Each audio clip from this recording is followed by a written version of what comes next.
गुरु पूर्णिमा है जो साल में एक बार होती है। 11 पूरा वर्ष में चलता है। श्रवण गुरु मम एक विचारी, ज्ञान गुरु करिए दो चारी।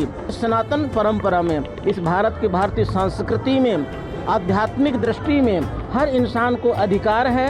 कल से भजन कीर्तन रामायण चल रही है अखंड, और अभी भंडारे का कार्यक्रम चल रहा, लंगर चल रहा है। जैसे कहते हैं कि गुरु से बढ़कर के कुछ भी नहीं है। आज गुरु पूर्णिमा के अवसर पर हम यहाँ पे उपस्थित हुए हैं उमरिया ज़िले के करकेली ब्लॉक अंतर्गत अमोल खो में, जो आज हम यहाँ के भगत गिरी 1108 श्री श्री बच्चू बाबा जी महाराज से हम सीधा रूबरू होंगे, उनसे जानेंगे और उनसे पूछेंगे कि गुरु की महिमा क्या होती है और गुरु को लेकर के क्या कुछ कहेंगे और गुरु और भक्त के बीच में क्या कुछ रहता है।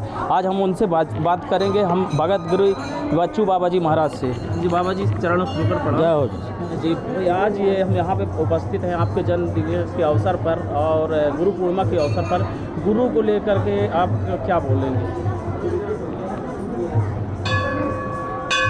अमलेश्वर महाराज की जय, शंकर भगवान की जय। आज के ये पावन पर्व गुरु पूर्णिमा है जो साल में एक बार होती है। 11 पूरा वर्ष में चलता है। यह साल में एक ही पूर्णिमा होती जो गुरु पूर्णिमा के नाम से माना जाता है, व्यास पूर्णिमा के नाम से माना जाता है। इसमें भक्तों की श्रद्धा अनुकूल अपने अपने श्रद्धाओं के आस्थाओं पर पूरा भारतवर्ष में, विश्व में सभी जगह व्यास पूजा की जाती है।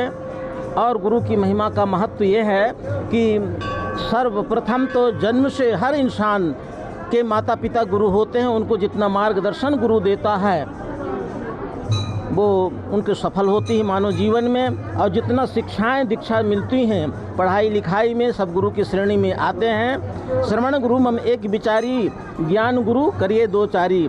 श्रवण गुरु एक होता है जो मुक्ति को देने वाला होता है, जो जिससे जो दीक्षित होते हैं तो उनको श्रद्धा आस्था रहती है। उसके लिए भाव रूपी संसार सागर पार करने के लिए एक नौका बनता है, नाव बनती है। बड़े बड़े नदियों में जहाज़ें चलती हैं। इसी तरह मानव के लिए जन्म एक किनारा होता है, मृत्यु दूसरा किनारा है, भाव रूपी संसार सागर पार करने के लिए। तो यह इंसान का आस्थाएं होती हैं। और इस सनातन परंपरा में, इस भारत की भारतीय संस्कृति में, आध्यात्मिक दृष्टि में हर इंसान को अधिकार है कि ऐसे कोई ना कोई गुरु मार्गदर्शक होना चाहिए और उसके जीवन कल्याण का रास्ता होना चाहिए। गुरु दीक्षा का मुख्य उद्देश्य है, गुरु पूर्णिमा का मुख्य उद्देश्य है कि मानव समाज का कल्याण हो, उत्थान हो। हर मनुष्य धर्म संकट से बची रहे, उलझनों से बची रहे, शंका समाधान उसके जीवन में आता रहे और अज्ञान से हट करके प्रकाश की प्राप्ति होती रहे, उसकी विकास का प्राप्ति होती रहे और उससे भक्ति बनी रहे, मानव कर्म बना रहे।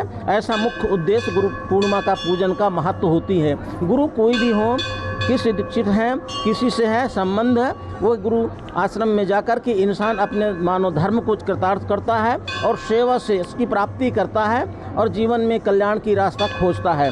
तो आज के इस पावन धरातल में यह अमलेश्वर धाम में बहुत दूर दूर से सब जनता आई हुई है। कल से भजन कीर्तन रामायण चल रही है अखंड, और अभी भंडारे का कार्यक्रम चल रहा, लंगर चल रहा है, सबको प्रसाद बट रहा है। तो हम तो इस पावन बेला में, इस गुरु पूर्णिमा के पावन पर्व में सभी के लिए मंगल कामनाएं करते हैं। हर जनमानस को कल्याण हो, सबका उत्थान हो, अज्ञान अंधकार से हट करके प्रकाश की प्राप्ति होवे और जन भावना सभी का अच्छी बने, राष्ट्र भक्त बने। जिस तरह माता पिता के भक्त बनते हैं इसी तरह भारत माता की वीर भक्त बने। ऐसे मानव कल्याण के लिए, समाज कल्याण के लिए, जन कल्याण के लिए हम शुभकामना करते हैं, मंगल कामना करते हैं और सभी को बहुत बहुत धन्यवाद देते हैं कि ऐसे पावन बेला में आकर के अपने मानव जीवन को कृतार्थ कर रहे हैं। बोलो शंकर भगवान। बाबा जी, जैसे आप पंचदश अखाड़ा के अंतर्राष्ट्रीय सचिव हैं, इस बारे में क्या कुछ कहेंगे जी? जैसे आप पंचदश जूना अखाड़ा के अंतर्राष्ट्रीय सचिव हैं, इस बेस पे क्या कुछ कहेंगे आप? अब हम तो पहले थे, अब रिटायर हो गए जी। अखाड़े ने संगठन मंत्री के रूप में पद दिया था, तो ये पहले हो चुका। 6 वर्ष की कार्यकाल रहती है, उसमें फिर भी स्थायी हमें समय दिए हैं कि जहाँ धर्मांतर क्षेत्र हैं वहाँ धर्म को परिवर्तन देखना है तो वहाँ मार्गदर्शन देना है, और जहाँ कोई समस्या है धर्म से संबंधित, अध्यात्म से संबंधित, मानव समाज में कोई उलझना है तो वहाँ मार्गदर्शन दे सकते हैं। तो वैसे तो हमारी स्थायी है कि जहाँ कहीं भी जो काम कर सकते हैं, पर अभी 30-40 सालों से तो धर्मांतर क्षेत्रों में खूब मैंने भ्रमण हुआ, कितने जिलाओं में पूरा विश्व हिंदू परिषद, शिवसेना, बजरंग दल, संघ सब काम करते थे, उसमें सब हम बुलाया जाता था और जो मार्गदर्शन हुआ वो अपन देते थे। तो आपका अखाड़ा और कहाँ कहाँ है? हमारा तो जूना अखाड़ा है, मुख्य तो बड़ा हनुमान घाट काशी है, और उज्जैन महाकाल दत्त दरबार है, हरिद्वार है, नासिक है, प्रयागराज है। इस तरह मुख्य जगह ये है, पर भारत में सभी जगह अखाड़े मठ बने हुए हैं। जैसा कि आप जान रहे थे, हम इस वक्त हम अमोल खो पे स्थित थे। वहाँ बाबा जी, बच्चू बाबा जी से, जो 1000 श्री 108 श्री बच्चू बाबा जी से हम रूबरू बात कर रहे थे। आज हम उन्हें, और भी हमारे साथ में उनके भक्त हैं जो हम उनसे बात करेंगे। आप क्या कहेंगे बाबा जी को लेकर के? आपकी भक्ति कितनी तत्परता है? बाबा जी को क्या कहेंगे, बाबा जी साक्षात भोलेनाथ हैं। उनको साक्षात भोलेनाथ ने दर्शन दिया यहाँ पे, और यहाँ पे अखंड धूना जलता है। बाबा जी को साक्षात भोलेनाथ ने दर्शन दिया। बाबा जी की एक भस्मी की पुड़िया बहुत काम करती है। हम बात कर रहे थे बाबा जी की और गुरु पूर्णिमा को लेकर के यहाँ पे। IBC 24 के लिए उमरिया से मैं ओम प्रकाश गुप्ता।